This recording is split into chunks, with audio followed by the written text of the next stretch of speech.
Bismillahirrahmanirrahim. Assalamualaikum warahmatullahi wabarakatuh. Kembali lagi di channel Nyari Ilmu. Oke, sekarang kita masuk ke substansi dan strategi dakwah Rasulullah Shallallahu Alaihi Wasallam di Madinah. Kaum muslimin di Madinah telah mengetahui kabar berita kepergian Rasulullah Shallallahu Alaihi Wasallam dari Makkah. Setiap pagi mereka berbondong-bondong menuju Al-Harrah, menunggu kedatangan beliau, hingga pada akhirnya mereka terpaksa pulang karena teriknya matahari.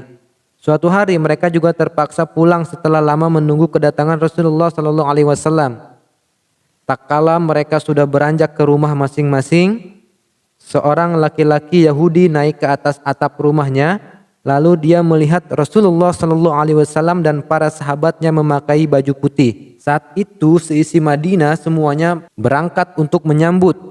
Hari itu memang betul-betul hari yang istimewa dan semua orang berkumpul. Momen yang tidak pernah disaksikan oleh penduduk Madinah sepanjang sejarah. Sebelum sampai di Madinah, Rasulullah Shallallahu Alaihi Wasallam singgah dan tinggal selama 4 hari di Kuba. Selama itu Rasulullah Shallallahu Alaihi Wasallam mendirikan Masjid Kuba dan sholat di dalamnya. Inilah masjid pertama yang didirikan di atas ketakwaan sejak kenabian.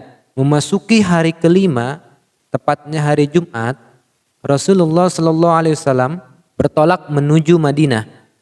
Seusai sholat Jumat, Rasulullah Shallallahu Alaihi Wasallam sampai di Madinah. Hari itu adalah hari bersejarah yang sangat ditunggu-tunggu oleh masyarakat Madinah. Rumah-rumah dan jalan ketika itu bergemuruh dengan pekikan tahmid dan takdis atau penyucian.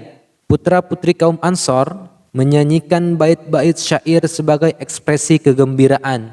Sekalipun orang-orang Ansor bukanlah orang yang serba kecukupan atau kaya raya, namun mereka berharap rumahnya disinggahi oleh Rasulullah Sallallahu Alaihi Wasallam. Saat melewati satu persatu rumah orang-orang Ansor, mereka mengambil tali unta beliau. Setiap dari mereka melakukan hal demikian. Rasulullah Shallallahu Alaihi Wasallam berkata kepada mereka, biarkan unta ini lewat karena ia telah diperintahkan atau sesuai kehendak Allah Subhanahu Wa Taala. Unta itu terus berjalan hingga sampai di lokasi Masjid Nabawi sekarang ini. Disitulah kediaman Bani An-Najjar, keluarga ibu kakek Rasulullah Shallallahu Alaihi Wasallam atau Abdul Muthalib. Hal itu merupakan taufik Allah Subhanahu Wa Taala kepada sang unta. Peristiwa ini terjadi pada hari Jumat 12 Rabiul Awal tahun 1 Hijriah bertepatan dengan tanggal 27 September 622 Masehi. Berikut langkah-langkah yang dilakukan oleh Rasulullah Shallallahu Alaihi Wasallam di Madinah.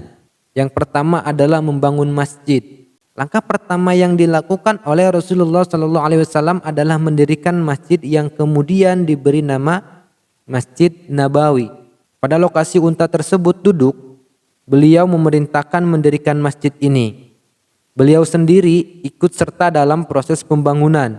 Di tempat inilah dakwah Rasulullah Shallallahu Alaihi Wasallam mulai dilakukan, yaitu dengan melakukan sholat jamaah, pengenalan dan penanaman ibadah mahdoh, muamalah, dan kegiatan-kegiatan keagamaan lainnya, sehingga wilayah di sekitar masjid menjadi ramai. Selanjutnya diteruskan dengan membangun jalan raya di sekitar masjid. Lama-kelamaan tempat itu menjadi pusat kota dan pemukiman. Rasulullah Shallallahu Alaihi Wasallam beserta umatnya juga membangun jembatan-jembatan yang menghubungkan lembah yang satu dengan lembah yang lainnya. Dengan demikian, masyarakat setempat dapat berhubungan dengan masyarakat di lembah yang berbeda. Pesatnya pembangunan kota Madinah menyebabkan adanya migrasi dari tempat lain. Masyarakat yang ada di sekitar wilayah Madinah berdatangan dengan tujuan berdagang dan tujuan yang lain. Keadaan yang demikian menyebabkan Madinah menjadi kota terbesar di Jazirah Arab. Pada masa ini, masyarakat Muslim berkembang menjadi masyarakat besar dan berkuasa. Hal itu menimbulkan kecemburuan pada kelompok masyarakat Yahudi dan Nasrani. Mereka mulai memperlihatkan rasa tidak suka. Agar permasalahan yang muncul tidak makin runyam, Nabi akhirnya membuat peraturan untuk menata masyarakat. Langkah yang kedua adalah mempersatukan suku Aus dan Khazraj. Dua suku yang sering bertikai ini disatukan untuk kemudian mereka melebur menjadi kaum Ansor yang menolong hijrahnya Rasulullah Shallallahu Alaihi Wasallam. Untuk memperkuat persatuan di antara mereka dan dengan suku-suku lain yang berbeda di Madinah, Rasulullah Shallallahu Alaihi Wasallam membuat sebuah konstitusi yang akan disampaikan dalam pembahasan selanjutnya atau materi selanjutnya. Langkah yang ketiga adalah mempersaudarakan kaum Muhajirin dan kaum Ansor. Di samping membangun masjid sebagai pusat perkumpulan dan persatuan, Rasulullah Shallallahu Alaihi Wasallam juga melakukan langkah lain yang merupakan sesuatu yang paling indah yang pernah ditorehkan dalam sejarah, yaitu mempersaudarakan kaum Muhajirin dan kaum Ansor. Persaudaraan berdasarkan agama yang menggantikan persaudaraan yang berdasarkan darah, sehingga sesuatu menjadi lebih damai dan aman. Dengan mempersatukan kedua saudara atas dasar agama, maka persatuan di antara mereka semakin kokoh. Kemudian langkah yang keempat adalah melakukan penanaman nilai-nilai moral.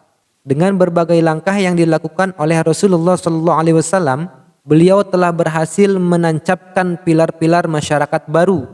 Fenomena ini tidak lain merupakan dampak dari nilai-nilai yang diserap oleh para generasi agung berkat persahabatan mereka dengan Rasulullah Shallallahu Alaihi Wasallam. Selalu komitmen terhadap mereka melalui pengajaran, pendidikan, penyucian diri, dan ajakan kepada perilaku mulia. Rasulullah Shallallahu Alaihi Wasallam juga mengajarkan kepada mereka tentang adab-adab berkasih sayang, bersaudara, menunjukkan keagungan, kemuliaan, ibadah, dan ketaatan. Kemudian langkah yang kelima adalah membentuk tatanan masyarakat. Rasulullah Shallallahu Alaihi Wasallam mempersatukan golongan Yahudi dari Bani Qainuqa, Bani Nazir, dan Bani Quraizoh.